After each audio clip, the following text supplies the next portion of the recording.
हाथ में तलवार होगी और अगर गाय को काटता कोई मिलेगा तो उसको काट दिया जाएगा। राजनीतिक दलों से जो आशा थी वो टूट चुकी। एकदम साफ हो गया कि चाहे ये हो चाहे वो हो, चाहे इस रंग वाले हों चाहे उस रंग वाले हों, कोई भी रंग वाला राजनीतिक दल आपकी गौ माता के साथ खड़ा होने के लिए तैयार नहीं है।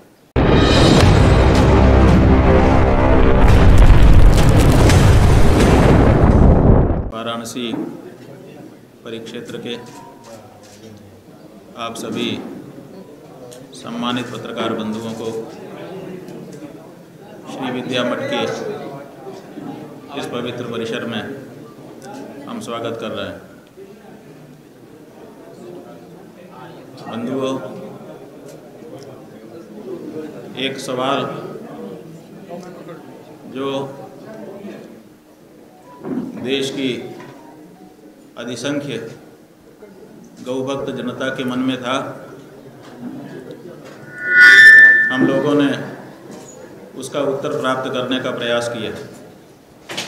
वो प्रश्न था कि आखिर हमारे देश के जो सुस्थापित राजनीतिक दल हैं, क्या वे गाय के पक्ष में हैं कि नहीं हैं।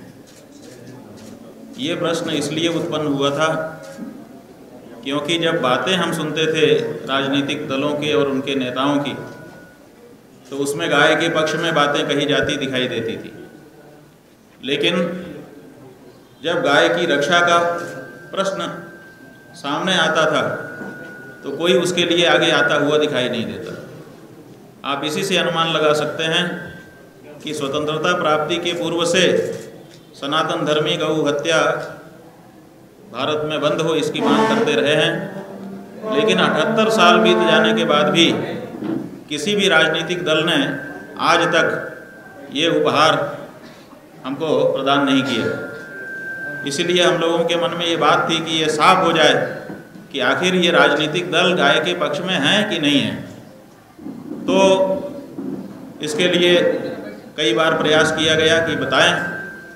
अंततः प्रयागराज में महाकुंभ हुआ। महाकुंभ में हम लोगों ने चाहा कि यहाँ पर नेता लोग इकट्ठा हो रहे हैं, वही बता देंगे, लेकिन पूरा कुंभ बीत गया, किसी ने कुछ नहीं कहा। तब माघ की पूर्णिमा के दिन हम लोगों ने पत्र लिख करके सभी राजनीतिक दलों को और प्रेस के माध्यम से भी सार्वजनिक रूप से ये प्रश्न पूछा और कहा कि जवाब दीजिए, साफ साफ बताइए कि आप गाय के पक्ष में हैं कि नहीं हैं। अगर पक्ष में है तो उनको सम्मान दीजिए, राष्ट्रमाता घोषित करिए, हत्या बंद करिए, और अगर पक्ष में नहीं है तो भी साफ साफ कह दीजिए।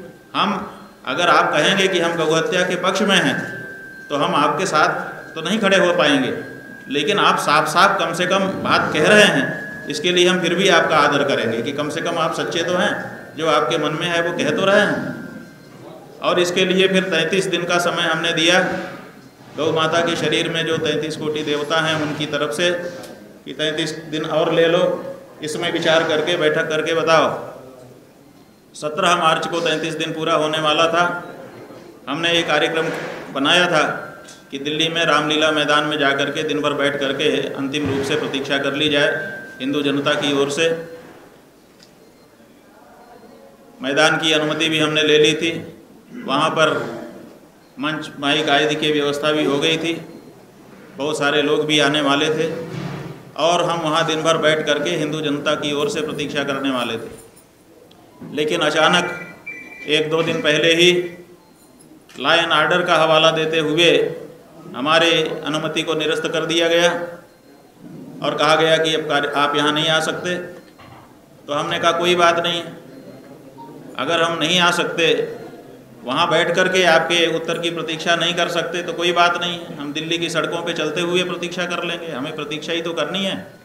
और जब दिल्ली की सड़कों पे चलते रहेंगे तो सड़कों के किनारे ही आप सबके कार्यालय भी हैं, तो आपके कार्यालय के सामने आकर के ही हम आपसे पूछ लेंगे, चिंता की बात नहीं है। तो 17 मार्च को हम जहाँ पर रुके थे वहाँ से निकले कि अब हम राजनीतिक दलों के कार्यालय के लिए चलते हैं। जैसे ही हमारी गाड़ी आगे निकली तो पुलिस आ गई, बहुत बड़ी संख्या में पुलिस आ गई और बहुत सारी गाड़ियाँ, बड़े बड़े ट्रक लेकर के आ गई और हमारे गाड़ी के सामने ट्रक लगा करके और ड्राइवर उतर गया गाड़ी बंद करके। आगे भी पीछे भी अगल में भी बगल में भी बहुत सारी गाड़ियां खड़ी कर दी गई और सबके ड्राइवर उतर के गायब हो गए। जाम लग गया। हम लोगों ने पूछा भाई ये क्या हो रहा है? उन्होंने कहा पता नहीं किसकी गाड़ी। फिर हम लोगों ने पूछा कि भाई इतनी सारी पुलिस क्यों है? बोले आपकी सुरक्षा के लिए। 3 घंटे तक सड़क पर हमको खड़े रखा गया और कहा गया कि आप आगे नहीं जा सकते हैं। हमने कहा भाई हमारा कारण तो बताओ कि क्यों नहीं जा सकते, लेकिन कोई कारण नहीं बताया जाता था, बस आगे मत जाइए यही कहा जा रहा था। हमने कहा हम तो आगे जाएंगे, सभी राजनीतिक दलों के पास जा कर के पूछना है, साफ साफ हमको जवाब चाहिए ताकि इन राजनीतिक दलों के साथ हम हिंदू अपना व्यवहार सुनिश्चित कर सकें। अंततः हमको तो जाने नहीं दे रहे थे, लेकिन प्रेस के मीडिया के आप लोग वहाँ पर हमारे पास आने लगे। गाड़ी से ही हमारा इंटरव्यू होने लग गया और जब ये बात आगे बढ़ने लग गई तो फिर जो भी उन्होंने विचार किया हो, लोगों का तो यही कहना है कि वो जब बात बाहर जाने लगी कि सड़क पर शंकराचार्य जी को रोका गया है तो इससे उन्होंने अपना निर्णय बदला और फिर कहा कि नहीं नहीं हम आपको ले चल रहे हैं। हमने कहा ठीक है। तो 3 घंटे खड़े रहने के बाद उन्होंने फिर हमारी गाड़ी को पायलट किया, ले करके गए। लगभग बड़े बड़े जितने भी दल हैं उन सब दलों के कार्यालय के सामने हमारी गाड़ी गई। हमने वहीं पर खड़े होकर के उनको बुलवाया। लगभग कार्यालयों से लोग निकल करके आए जो वहाँ, और उन्होंने कहा कि हम आपका स्वागत कर रहे हैं। हमने कहा भाई साफ साफ बताओ तुम्हारी पार्टी क्या गाय के पक्ष में है कि नहीं है? तो उन्होंने कहा कि हम तो छोटे कार्यकर्ता हैं, ये तो हमारे बड़े नेता बता सकते हैं, हमें समय दीजिए। हमने कहा ठीक है। तो वही जैसा कि अभी बताया, किसी ने कहा शाम तक का समय दीजिए, किसी ने कहा 2 दिन का समय दीजिए, किसी ने कहा 1 सप्ताह में बता देंगे। सब लोगों ने इसी तरह से कहा और हमने सबसे पूछा, चले आए। और 17 मार्च का वो दिन है बंधुओं कि आज 15 है ना जी, 15। आज 15 अप्रैल हो गई, लगभग 1 महीने का समय बीत गया। किसी भी सुस्थापित पार्टी की ओर से अभी तक गाय के बारे में जो प्रश्न करोड़ों सनातन धर्मियों की ओर से हमारे द्वारा पूछा गया था उसका कोई उत्तर उन्होंने नहीं दिया। यही नहीं बंधुओं, जो भारतीय जनता पार्टी है जिसकी सत्ता इस समय विद्यमान है भारत देश में, उसने विगत वर्ष जब हमने भारत देश में गौ प्रतिष्ठा ध्वज स्थापना यात्रा की थी तो पूर्वोत्तर के राज्यों में जहां उनकी सरकार है वहां पर उन्होंने हमारा विरोध किया था और हमको उन प्रदेशों में घुसने की मनाही करने के लिए कैबिनेट बैठक बुला करके प्रस्ताव पारित किया था। अपने अध्यक्षों के द्वारा पत्र भी जारी करवाया था और साफ लिखा था कि गाय खाना हमारी संस्कृति है। उसके बाद अभी जब हम 17 मार्च को सब राजनीतिक दलों के कार्यालय के सामने जा कर के उनसे प्रश्न पूछना चाहते थे, इसी क्रम में हम भारतीय जनता पार्टी के कार्यालय के सामने भी जा रहे थे, लेकिन उन्होंने अपने कार्यालय के सामने तक हमको जाने नहीं दिया। 100 मीटर की दूरी पर ही बैरिकेडिंग लगा करके, पुलिस लगा करके सबको रोक दिया गया। हमारे काफिलों को रोक दिया और आगे बढ़ने नहीं दिया।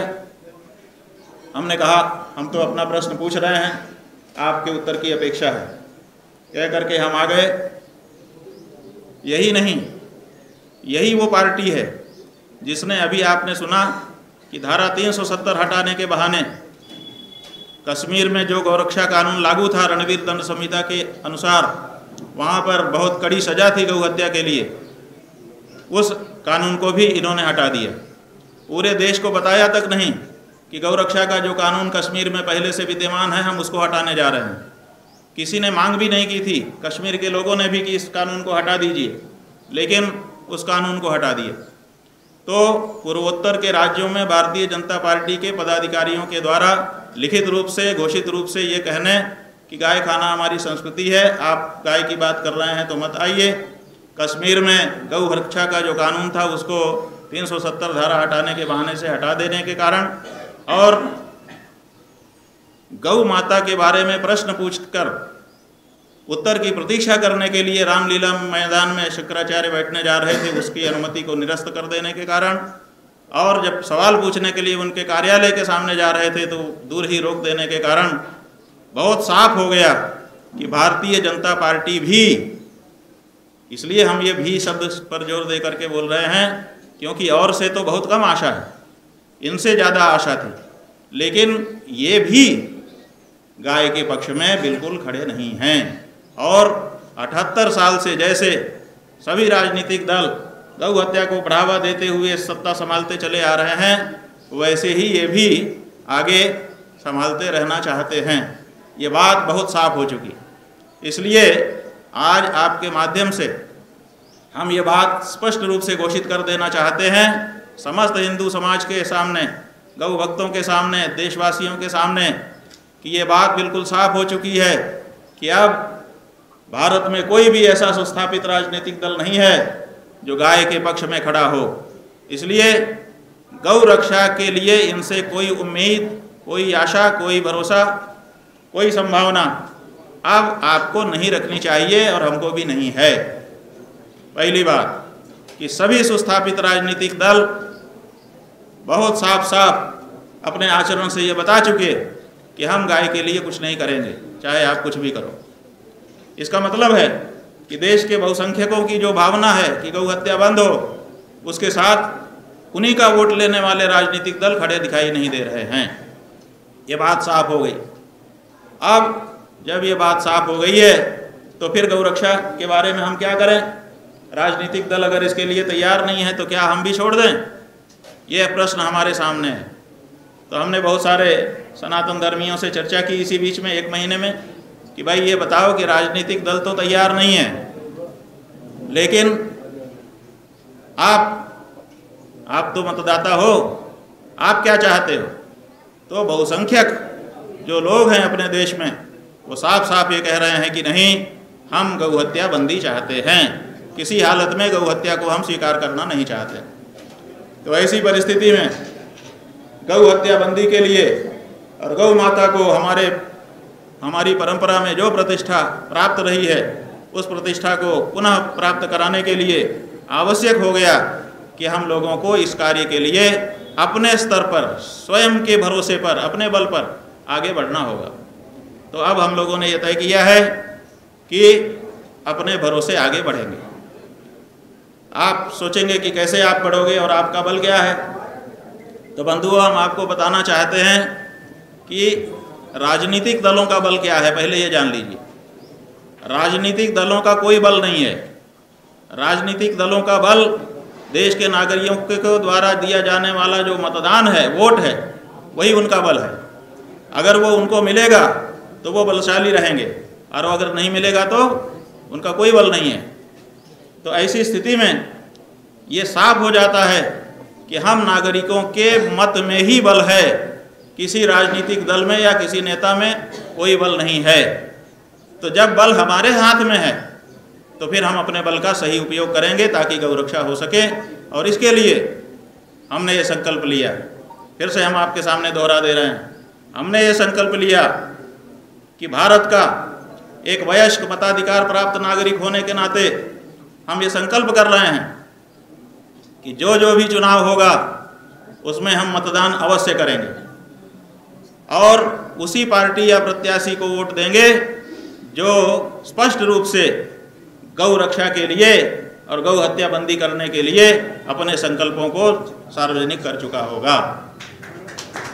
ये संकल्प हम ले रहे हैं और अपने अनुयायियों को, देश के गौ भक्तों को, सनातन धर्मियों को, सभी हिंदुओं को ये कहना चाहते हैं कि आपके शंकराचार्य ने जो संकल्प लिया है आप भी वो संकल्प लीजिए, अगर आप अपनी गौ माता की रक्षा करना चाहते हैं तो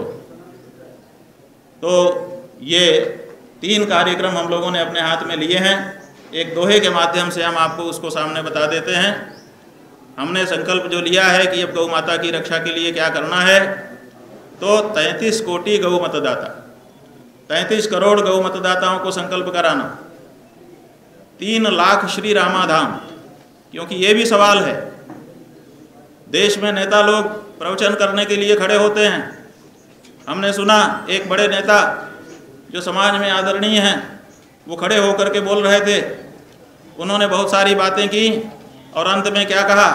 उन्होंने कहा हाँ, कसाई लोग गाय को काटते हैं, सही है, लेकिन और फिर थोड़ा सा मुस्कुरा करके बोले लेकिन उनको गाय देता कौन है, और ऐसा कह के थोड़ा सा मुस्कुराए, मतलब सीधे उन्होंने इंगित कर दिया हिंदू के ऊपर, माने सारा दोष हिंदुओं का है, सरकार का और हमारा वोट लेकर के बैठे हुए जो लोग हैं उनका तो कोई दोष ही नहीं है। खैर, हमने वो व्याख्यान सुना है, आप में से भी बहुत से लोगों ने सुना होगा, कई लोगों ने इसको अपने अपने शब्दों में दोहराया भी है कि कसाईयों को गाय देता कौन है। तो इसलिए ठीक है, उनकी बात अच्छी नहीं लगी हमको, क्योंकि वो हिंदुओं पर जवाबदेही डाल रहे थे, अपने ऊपर नहीं ले रहे थे, लेकिन आखिर तो हमारी ही जिम्मेदारी है बिल्कुल, क्योंकि हम ही तो भावना रखते हैं गाय के लिए। इसलिए हमने उनकी बात को सकारात्मक रूप से लिया और हमने ये सोचा कि हमारे देश की जितनी भी शुद्ध देशी नस्ल की हमारी गायें हैं जिनको हमने रामा नाम दिया है, हम उनकी DNA टेस्ट के द्वारा पहचान करेंगे, ताकि गाय और गवय वो पदार्थ है जो गाय जैसा होता है लेकिन गाय नहीं होता, और गाय मतलब जिसमें शुद्ध जो वेदोक्त लक्षण हैं वो विद्यमान हो। तो आपको ये बताना चाहेंगे कि अपने देश में गाय और गवय ऐसे मिल गए हैं कि पता ही नहीं चलता है कि कौन गाय है और कौन गवय है। बहुत से लोग गवय ही गाय के नाम पे अपने पास रख रहे हैं। तो गाय और गवय की पहचान बहुत ज़रूरी है। हमारा जो आंदोलन है वो गाय के लिए है, गवय के लिए नहीं है। इसीलिए गाय और गवय की पहचान करके जो शुद्ध हमारी रामा गाय हैं उन गायों के संरक्षण की व्यवस्था हमको खुद अपने बल पर बनानी पड़ेगी। इसीलिए देश में 3 लाख रामाधाम का निर्माण करने का हम लोगों ने संकल्प लिया है, और एक रामाधाम में 100 गायें विराजमान होंगी, और उसकी एक योजना है जो जब रामाधाम का आरंभ करने लगेंगे तब उसके बारे में आपको विस्तार से बताएंगे। 2 संकल्प हो गए, 33 कोटि गौ मतदाताओं का निर्माण, 3 लाख रामाधाम का निर्माण, और साथ ही साथ तीसरा जो हमारा संकल्प है वो ये है कि जो 3600 से कुछ ज़्यादा बूचड़खाने हमारे देश में लाइसेंसी हैं, जिनमें गाय काटने की अनुमति है, गाय काटी जा रही हैं लाइसेंस दे करके, उन पे दावा बोलना है कि आप हमारी गाय को नहीं काट सकते। तो उसके लिए हम एक सेना, गौ रक्षा सेना बनाएंगे और नोटिस देंगे बूचड़खानों को कि आप हमारी रामा गाय को काटना बंद करिए, नहीं तो हम धावा बोलने के लिए मजबूर हैं, हम सह नहीं पा रहे हैं अपनी माँ की हत्या को। और उसके लिए फिर जो भी होना होगा वो होगा, और आपको हम बता देना चाहते हैं, अभी से नोट करके रखिएगा, क्योंकि आप लोग बाद में पूछते हैं, अच्छा है कि वो धावा जब बोला जाएगा तो सबसे आगे हम खुद रहेंगे पहला धावा बोलने में, हाथ में तलवार होगी, और अगर गाय को काटता कोई मिलेगा तो उसको काट दिया जाएगा। लेकिन ये करने से पहले हम सेना का गठन करेंगे, देश में जागृति ले आएंगे और वातावरण बनाएंगे कि लोग हमारी भावनाओं को समझ सकें। अगर अभी अचानक जा कर के हम करेंगे तो लोग समझ ही नहीं पाएंगे कि अचानक ये इनको क्या हो गया। और इसके लिए हमने एक कार्यक्रम बनाया है कि हमारी गौ माता के विग्रह में जो 33 कोटि देवी देवता कहे जाते हैं उनको हम जागृत करेंगे, और उनको जागृत करने के लिए हमने 33 कोटि आहुतियाँ उनके नाम से अर्पण करने का कार्यक्रम किया। आप लोगों में से कुछ को पता है कि कुंभ के अवसर पर 324 कुंड की यज्ञशाला बना करके 1000 विद्वानों के माध्यम से हमने आहुति देना शुरू कर दिया। 2 करोड़ 61 लाख कुछ आहुतियाँ हो पाई, वो हमारे पास हिसाब में दर्ज हो गई हैं। इसके अलावा अभी जो 31 करोड़ से कुछ ज़्यादा आहुतियाँ बची हुई हैं, उसके लिए देश के जितने भी हमारे विधानसभा क्षेत्र हैं, क्योंकि हर विधानसभा क्षेत्र में पहले चरण में हम एक रामाधाम बनाने जा रहे हैं। 4123 विधानसभा क्षेत्र हैं हमारे देश में, 4123 रामाधाम पहले नंबर पर हम लोग इस साल के अंत तक बना करके तैयार करेंगे पहले चरण में। और जहाँ जहाँ रामाधाम बनेंगे उसी जगह पर पहले एक यज्ञ होगा, और उस यज्ञ के माध्यम से उस पूरे विधानसभा क्षेत्र में जागृति लाई जाएगी, लोगों को सब बातें समझाई बताई जाएंगी, जिनके मन में कोई प्रश्न होंगे उन प्रश्नों का उत्तर दिया जाएगा। और इस तरह से जनता के मन में जागृति लाते हुए हम देवताओं को भी जागृत करेंगे, ताकि हमारा मानवीय बल और हमारा दैवीय बल दोनों मिल करके हम अपनी गौ माता की रक्षा में कारगर हो सकें। तो इसके लिए देशव्यापी एक जन आंदोलन धार्मिक आध्यात्मिक स्वरूप के साथ आगे बढ़ेगा और निरंतरता के साथ गौ माता की रक्षा के लक्ष्य को हम लोग प्राप्त करना चाहेंगे।